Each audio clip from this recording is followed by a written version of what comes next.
Hey, it's Logan Christopher from Lost Empire Herbs, and we've been talking more about women and women's hormones and pine pollen for this, but we haven't done a video on the subject, so this is our video about pine pollen for women. Now, pine pollen is known as a men's herb, but just because herbs have a reputation as one thing doesn't necessarily mean that they're not useful for the other. I claim it as a woman's herb. Yeah. So joining me today is Shelby Larson. Yeah, I'm Shelby Larson. I work with Lost Empire Herbs as well. I'm also mental health trained, and I work with the women of the Lost Empire Herbs. We call it Lost Empire Hers. And so I'm really excited to be talking about pine pollen because I think it's honestly not as well known in the herb world. Oh, it's definitely not. Yeah. No, it's still, while it's growing in popularity, it's still really not well known. But we're doing our best to change that, that's for sure. Yeah, I mean, with the recent studies, I feel like it's not over calculating the benefit to call it maybe one of the unsung heroes. Like, it just hasn't been until now been studied to show what so many people experience, right? That is true. Well, we called it early on the superfood of the 21st century, and a reason that pine pollen has become more popular is this presence of phytoandrogens and what it can do for the hormone system of both men and women, and how that is, I'm harping on this all this time, but especially important today where we have this pervasive environment of endocrine disrupting chemicals, stuff that is coming in from plastics, tap water, pesticides, that acts as xenoestrogens or antiandrogens, have these effects that it's really throwing off our hormone system. And there's more and more of this stuff coming at us every day. And I think pine pollen is especially great at helping to kind of detox, provide internal armor, help you to mitigate the effects of many of these things. And again, that's for both men and women. Okay, so I feel like we need to bring that down to Shelby level. So let's start with, endocrine disrupting, what is the endocrine system doing and what does disrupting that cause? Yeah, so the endocrine system is the hormone system, just different names. We have all sorts of different glands, from the testes, the ovaries, the adrenals, hypothalamus, different glands in our body that produce these hormones. Tons of different hormones with tons of different functions. But specifically here, kind of focusing on the sex hormones, that would be testosterone, estrogen, progesterone. All of these are produced from cholesterol as the starter material, and they are used in sexual function as well as a host of other things. So a lot of these chemicals that are made in industry, unfortunately, have hormonal effects. Right. And they're called endocrine disrupting chemicals because these effects aren't good. Right. And I know that matters because, a gazillion years ago, my mom had breast cancer. And at that time, I was researching breast cancer, and I was really surprised to learn. And I actually checked this recently for an article I was writing to make sure it wasn't myth at the time. And when they would do a bunch of research on breast tissue that had cancer in it, one of the most common things they would find in there is household cleaners and body products, actually in the cancerous cells and the tissue around it. That was really surprising to me. So is that kind of the idea? Things in our environment are getting in our body and just causing problems? And to go off of that, one of the ideas of why women have more thyroid issues than men is the use of more skincare products. That's actually one of the major routes, because basically anything that's where we put it too. Yeah, everything that's put on the body it can get into the bloodstream essentially. So that's a hypothesis. I don't know if there's actually data backing that, but so some of the endocrine disruption is thyroid disruption specifically. For sure. Some of these chemicals are known as obesogens because they specifically contribute to fat gain, make it harder to lose fat. So if the endocrine system is all the hormones together, because the thyroid produces hormones as well? Yeah, right. Thyroid hormones. So if let's say endocrine disruptors are throwing off testosterone, estrogen, progesterone, more the sex hormones, does that have a domino effect? Can that lead to thyroid issues and impact? Do they have a chain effect like that, or it's really more specific?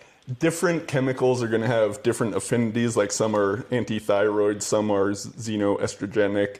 So different effects. Some are definitely going to have some. And these systems, biology is very complex. So there is effects in one area do downstream cause another. But there are some, kind of different ways of looking at them. Yeah. So when we're talking about sex hormones, we're generally talking about the three that you mentioned.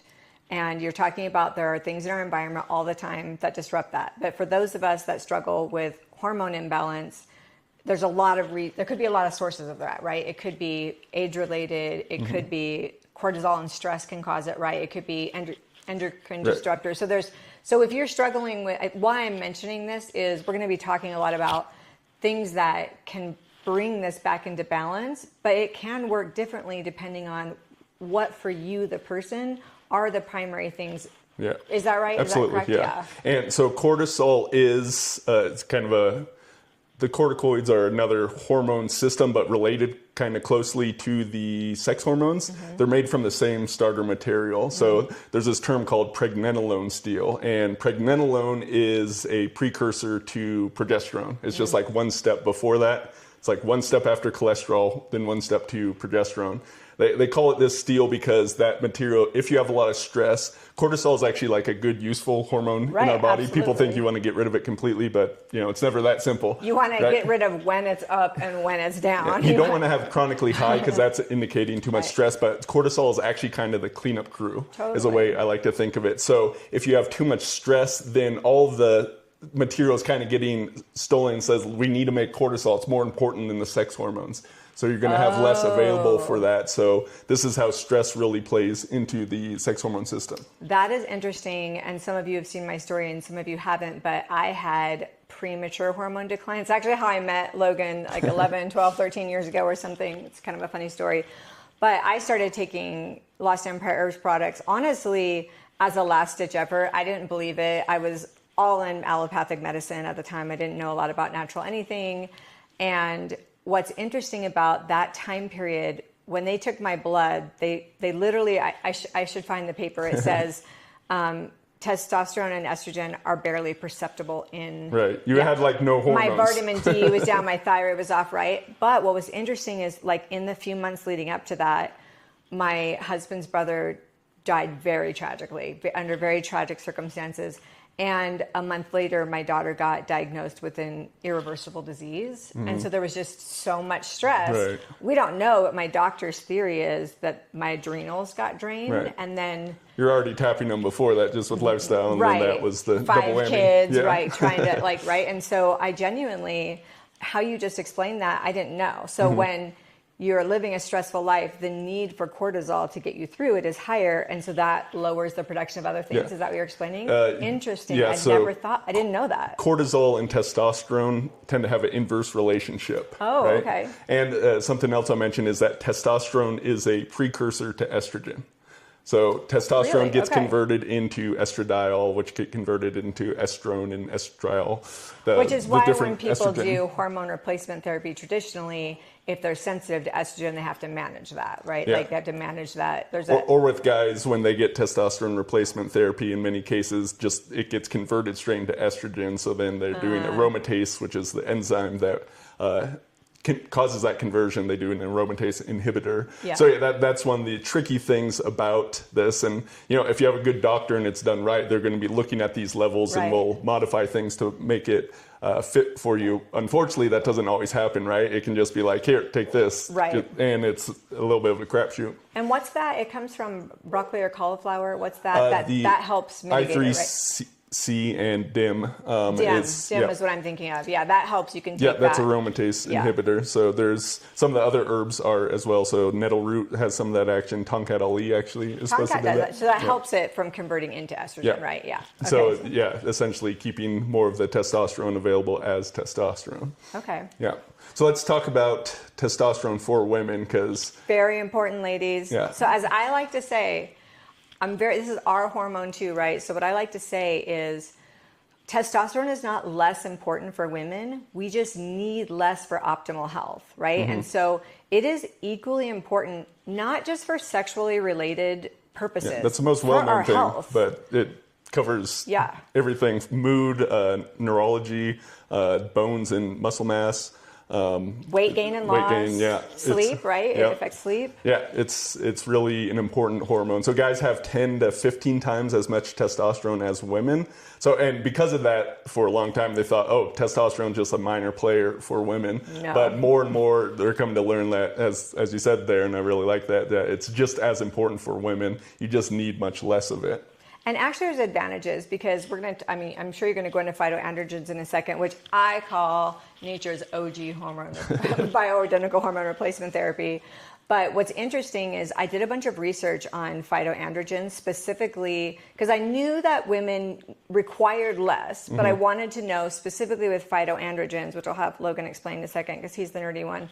I just tell you how it feels afterwards. But I did a bunch of research because I'm like, okay, we need less testosterone, but how do our bodies receive phytoandrogens, right? And I found a bunch of studies and it actually showed for several reasons that women's bodies respond more to phytoandrogens. So not only do we need less, we actually receive it more receptively for a couple of different things that happen in our bodies. So we actually get bigger benefits with less supplementation from herbs that have phytoandrogens or phytoestrogens in them, which I think is amazing. Yeah, as long as it's the right fit. So let's dive into that. So most health conscious people have heard of phytoestrogens, right? Mm-hmm. So phyto just means plant. It's an old Latin root for that. I learned that recently. So these are chemicals in plants that have estrogenic effects in the body, similar to but different than xenoestrogens. And my overall opinion on this is we want to avoid and eliminate xenoestrogens, which is for women too. For men and women, yeah. Okay. These are man-made chemicals, and essentially, for as long as we've been human, we've never encountered these until just the past decades and centuries. So avoid xenoestrogens and endocrine disrupting chemicals as much as possible. Phytoestrogens, I do think there may be a place where it can be like too much, especially if it's over processed. But in general, I think these are quite helpful. They're natural. Yeah. In the right balance. And guys tend to get scared of these, but it's funny because certain herbs that are well known for men's sexual health, like horny goatweed, are rich in phytoestrogens. Do men have estrogen too? Yes, absolutely. I thought we all had all of them. It's the same way in reverse. Like you need estrogen. Yes, men have less estrogen than women, but it's just as important for their health as well. There can be too high as well as too low. In both cases, you're going to have some issues with that. So these phytoestrogens, the common foods are in soy is the biggest supplier out there, but it's also in hops and flax and various other herbs as well. So depending on the source, these can be quite helpful. What is much less well known is phytoandrogens, which is essentially just plant chemicals that have an androgenic function, such as testosterone. Testosterone being the most well known androgen, but that just means the quote-unquote male hormone side. Right. So what that means in Shelby talk is that our receptors that receive testosterone, when we take an herb that has phytoandrogens in it, our bodies receive it very similarly to how it receives testosterone. So you get the benefits, but you don't have any of the side effects as if you were actually supplementing with the hormone testosterone. But the receptors receive it and you have similar effects. Is that right? Yeah. So our cells have in the cell membrane various hormone receptors, right? And so estrogen can come in here, androgen can come in here and have effects, but these plant chemicals can also do the same thing. And there's a bunch of different ways that it can actually work in the body. In addition to just docking to the receptors, it can upregulate things. But essentially, yes, it's helping to support the system by just having these phytoandrogens available to essentially support that androgenic system, or same thing with phytoestrogens supporting the estrogenic system. My husband calls pine pollen my sex drive implant. So he's a big fan. But pine pollen, well, first of all, it's interesting because you said, I know I've seen you call it the superfood of the 21st century, but isn't that because aren't there a lot of different vitamins and minerals or what? So more so in the powder, the way we see the powder is more of that superfood, more nutritious of a supplement, whereas this is done in the alcohol extract that's going to draw out the phytoandrogens and make them bioavailable straight into your bloodstream. So it has a much more potent action in that form. It still works and supports the hormone system in this, But with this, I would say you're getting a little bit more of the other benefits with nutrition, the immune system, different stuff like that as well. And so don't you say with Pine Pollen, the tincture's better for boosting, the powder's better for maintaining? So yeah, supporting your hormone system, while this is more directly boosting to testosterone, or as we actually just saw in the study, which we'll go into more detail on, boosting free testosterone. And if you're a powder princess like me, I don't put nasty stuff in my mouth. We do have capsules if you want that. We have capsules. Just don't have a bottle on me right here. Right, yeah. So what's interesting about Pine Pollen to me, so we've known, because how long have you had last Empire? I started 2012. It was Superman herbs at first. Way back. So he's had the company for a long time. Did you start with Pine Pollen? Yep, Pine Pollen was our first one. Product, and That's what kicked off the company. It's our hero product. This by and large outsells everything that we have because it's so amazing. And we've had thousands of reviews, right, of people even sending in lab tests. You have your own lab tests of what it's done to your testosterone.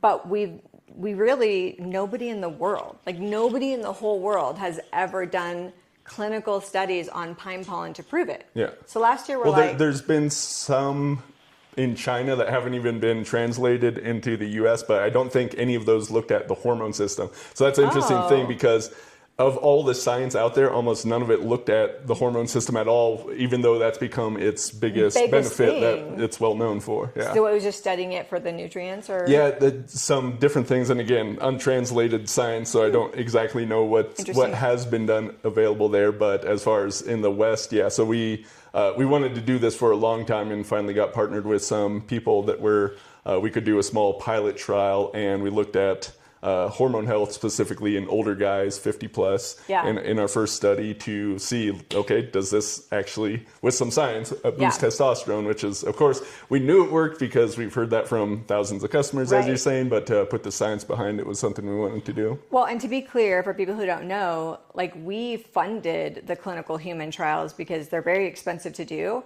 But that's all we got to do. Like we handed over the product, we handed over information about the product, what it was for. We didn't get any voice in who was selected. We didn't get any of the process of what happened. So it's really, truly, we were a little nervous because we're like, well, placebo effect is real, right? Like 30% of things will work with the placebo effect. What if we're wrong, or what if this test won't show it? Or, so it was a little bit nerve wracking, even though we've all had the benefits, and the test results came back really amazing. So we did one test at the end of last year. We've done one that just completed this year, only on men so far. Fine, because... Well, we had to start. We do have a larger male demographic, and obviously that's the place where we're going to start. But we would like to and plan to at some point in the future follow up with using Pine Pollen for women as well. Right, and for the ladies listening, I'm working on a page about this right now. It actually doesn't matter that it was only done on men, because we have the studies on phytoandrogens, what they do in women's bodies versus men's bodies. So we know the data on the men is going to work even more for us. So like when I use Pine Pollen, one bottle of tincture lasts me a very long time, what 6 dose months do you or take? more. Well, one drop a day. You're taking just one drop there? Yeah. So the recommended dose with that for women is 1 to 10 drops. That can be done once or twice per day. Right. So the tricky thing is, women haven't used it as much. And so some women do have too high of testosterone, in which case this is probably not the product for them. And that would be seen in cases like PCOS is one disease where I know testosterone is too high. If you do get any sort of labs, and women getting testosterone labs is not super common, but it definitely can be done. So you could look at your numbers there. It actually is common, because it's getting more common. Bioidentical, and I actually misspoke. Sorry, I don't do one drop. I do like one half or a third of a dropper. Okay. I just do one So the third of a dropper would be about 10 drops. Yeah, so that's what I do. Okay. Yeah, and what's really, really interesting about this is that with the women, we know what it does for the men. We know what it does for the body, for women's bodies by contrast. So yes, we're going to run the study on women on some point, but science already shows us we can trust the data on men. Right. And it's also safer. With hormone replacement therapy,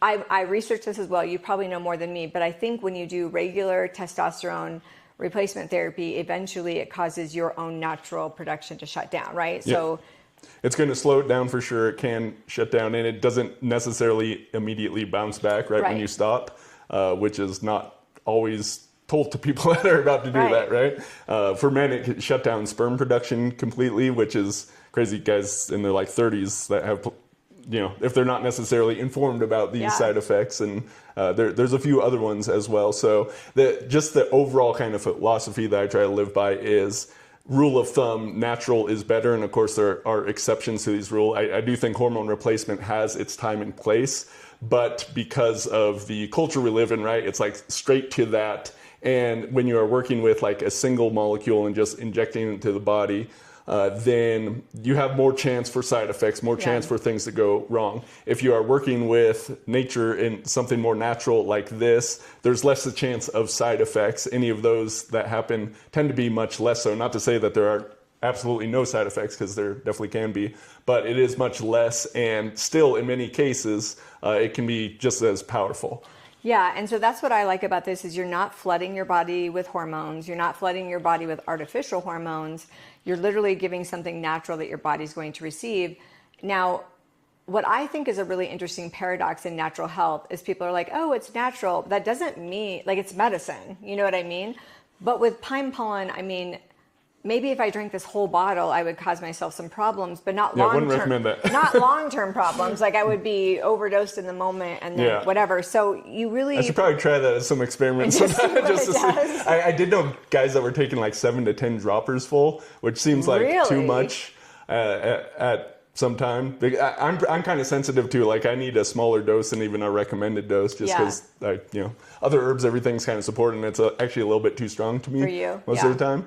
But I used it kind of earlier when I wasn't in the same sort of place and had some great effects from it. Yeah. So, I mean, I like the tincture a lot. The reason I like the tincture, so in the supplement world, with no regard to how clean the supplement is or isn't, just the number one complaint across the board is just gastrointestinal issues.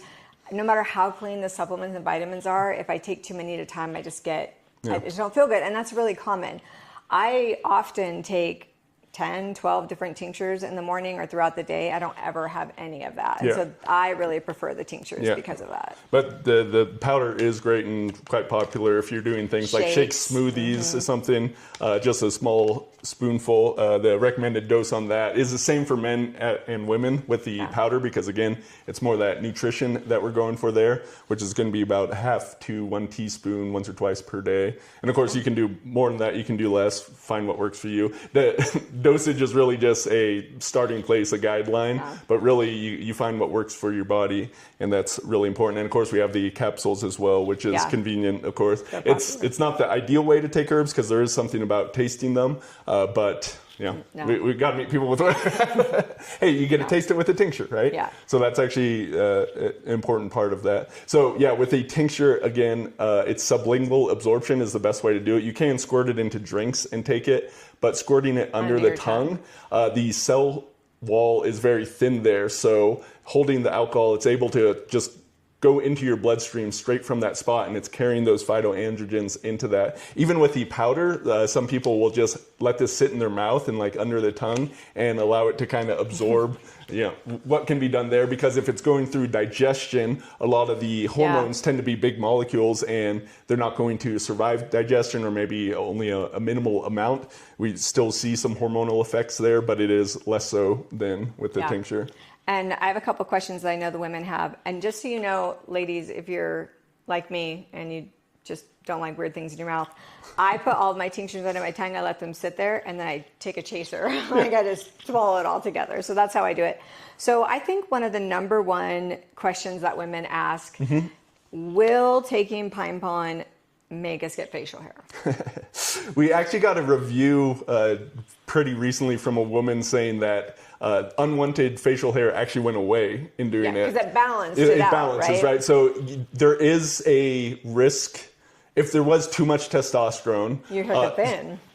Your hair could thin. You could get, it is possible, like, so if you drink that bottle of We've never heard of it, though. Like, just technically, like, people who do hormone replacement therapy are bioidentical. When they don't have a women's dose right yet, women's hair will thin.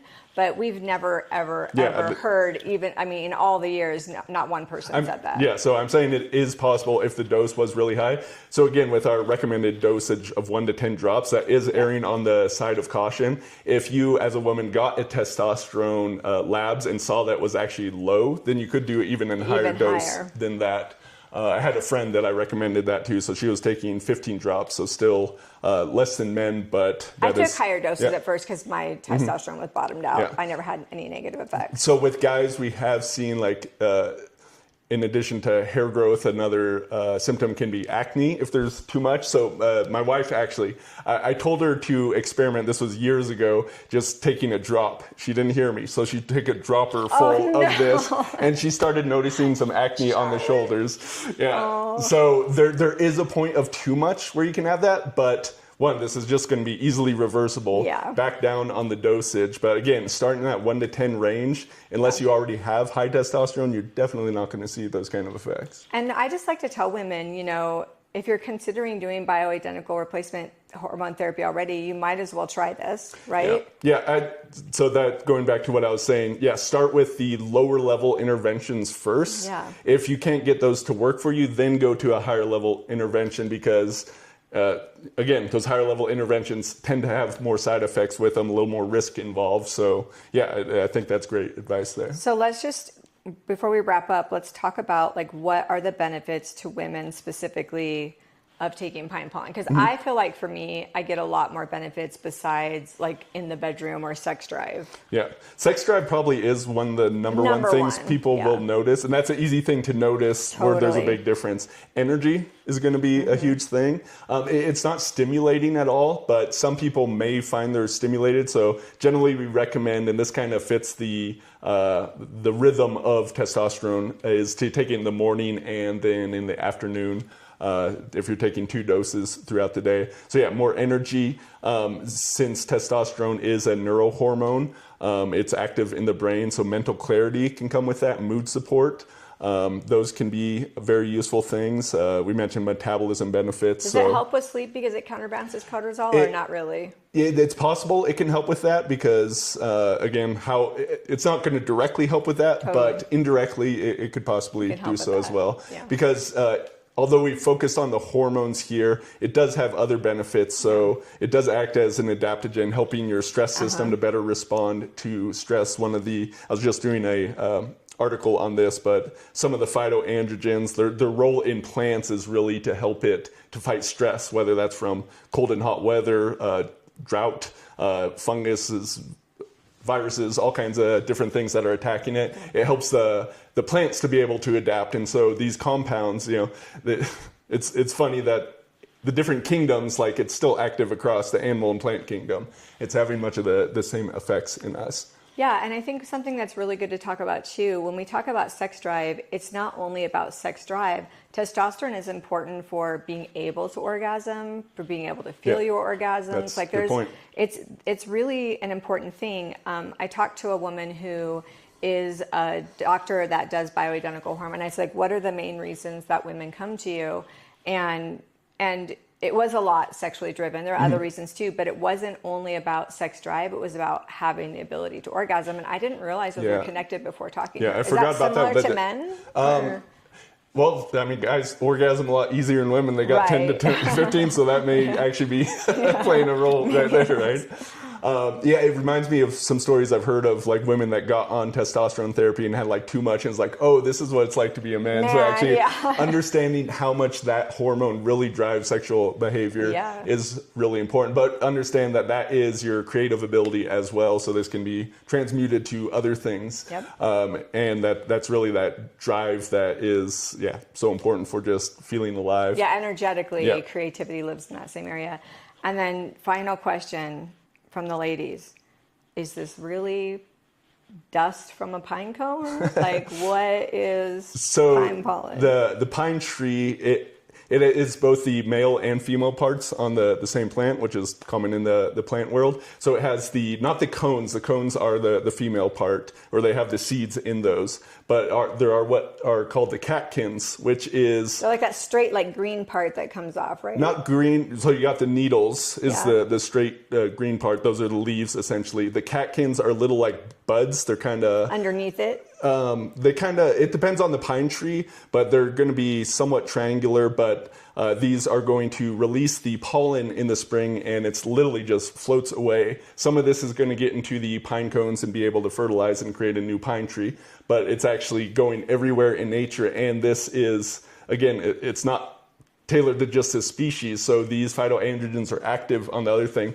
Essentially, the way I like to think about it is the pollen is what helps spring, right? This is getting spread out everywhere, and it's helping that growth just come up out of the ground, and not just plants, but it's also active in animals as well. Yeah, so this is literally when they harvest pine pollen, they're literally taking it off of pine trees. It's not like you can have a pine pollen farm. It has to not go yet, out. maybe in the future. Maybe in the future. We have dreams. But it's all wild it's harvested. wild harvested, right? Yeah, it's really just, it doesn't get more natural than that, right? So there's also immune system benefits. Oh, that's right. That's a big one. That's something that definitely the hormones are playing a role in there, but there's some other components in there. And part of the way, and this goes back to the start of our conversation, is it's helping to upregulate some of the detoxification. There's SOD, which is superoxide dismutase, glutathione, two of the body's master antioxidants. So it's helping the body to be able to process a bunch of those chemicals. And so in addition to this load of phytoandrogens, I think a lot of the way that work is it's helping the body to process a lot of the endocrine disrupting chemicals that are out there. Which is why you called it a superfood. You know a lot about plants and herbs. Are there many things that have that much going on in it that's a single herb? There's a lot that have a lot of things, but yeah, this does have more active nutrients than most, I would say. So just tons of vitamins, tons of minerals. It's a complete protein and then some. So it has all the essential amino acids and then non-essential ones as well. It has antioxidants, has resveratrol. It actually has some phytoestrogens in it. Beta-sitosterol is a phytoestrogen, so it actually does have some of the other components as well. Very rich in a whole host of different things. So a lot of people do see benefits of taking both forms. That's one thing I'd like to mention. Yeah, I've seen a lot of people write in about that. Yeah, so taking the tincture, so you're getting more of that direct hormonal action, but then also all of the nutrition as well. Yeah. So taking that with the powder or the capsules, that could be one thing. And some people may find they prefer the powder or the capsules or the tincture. You got to experiment and find what works for you. We have people who like all three, that's their favorite. It just depends on their body. And that's where it goes back to the beginning.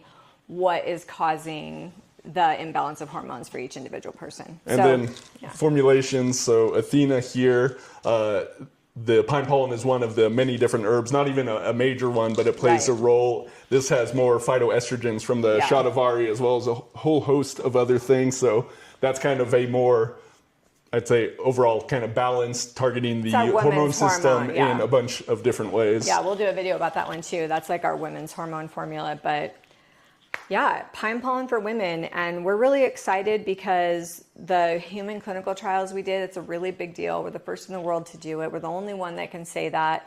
And we're going to continue doing more studies and learn more about it. I think there's things that even we don't know yet. Oh, definitely. Just in the second one, we didn't cover too much, but we saw more of a free testosterone boost than a total testosterone. And that is, again, more well known for guys, what the difference between that, but that same sort of thing is going to apply to women as well. It's not just about how much testosterone, but how free is the testosterone as well. That's going to be important. And so, with that science, we saw that the pine pollen may be working more in this area than we originally thought. Yeah. So there you go, ladies. That's Pine Pollen Tincture. And let us know if you have any questions. Again, my name is Shelby Larson. I run the newsletter called Last Empire Hers. So we'll have a link to that down below. We created that so that Logan wasn't mansplaining the hormonal and emotional complexities of aging of women, and so that's my job. And so we talk a lot about that. But just to be really frank with you, I've learned a lot about natural health just since I've known Logan, because I wasn't raised in a culture for that, and so it took a while for me to switch over, especially when I had really big health challenges. It was scary. Like if I don't do what the doctors say. Well, the doctors didn't know what was going on either. No, but it was scary at the time, right? So sure. I'm like, this is my health, right? And so I've had such benefits since I've learned how to add non-allopathic, more natural, holistic things into my life. And now at this stage, I would say that's my home base. Yeah. I still believe in allopathic medicine. I think it's a really good place for it. But yeah, I really highly endorse Pine Pollen for women. And I just want to share a message too, that if you are in a heterosexual relationship, especially with a male, your sex drive is probably going to be a lot less, and there's a lot of complexities. Like, you could have a responsive sex drive instead of a spontaneous sex drive. There's so many things we could talk about, but I just want to share that you're not broken, right? Like, your sex drive is what it is for a reason, and there are lots of ways to address it besides just Pine Pollen. But the message we want to send is compassionate. There are ways to work with your body and figure out what's going on. And you're not broken. Even if things are imbalanced, there's ways to address that and look at that. And it's really important, no matter how you supplement, if you think that way inside your mind, you may not get the benefits that you need. And so we just want to also give you an invitation to self-compassion and gentleness, and that there's a lot of complexity around this kind of stuff. So, yeah. Pine Pollen and compassion. Yeah. That reminded me of one thing that I'll just end with this, is that testosterone loss in women actually often precedes progesterone and estrogen loss. So even way before menopause, that the testosterone can be much lower. And again, if people aren't looking at this, they're going to have no clue, but that often precedes the other ones from some of the data that I've seen. So that is why it can be really important to help be looking at that. That's actually really important when I learned that, because what I'm kind of understanding from what I've been reading is that a lot of these unwanted symptoms that show up maybe even before perimenopause, we may not realize is actually testosterone decline, not the other things. But we're just not used to thinking about that as a priority level check as a woman. And one more benefit or two is muscle mass and bone strength.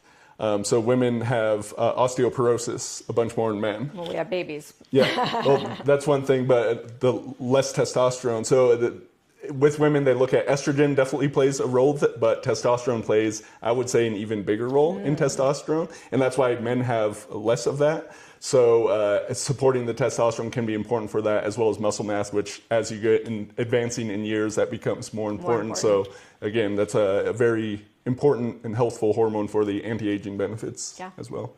Okay, well, we'll put some links in the bio and maybe in this video. And if you have any questions, you can reach out to us. Happy to answer them anytime. Yep. All right. Thanks, everyone.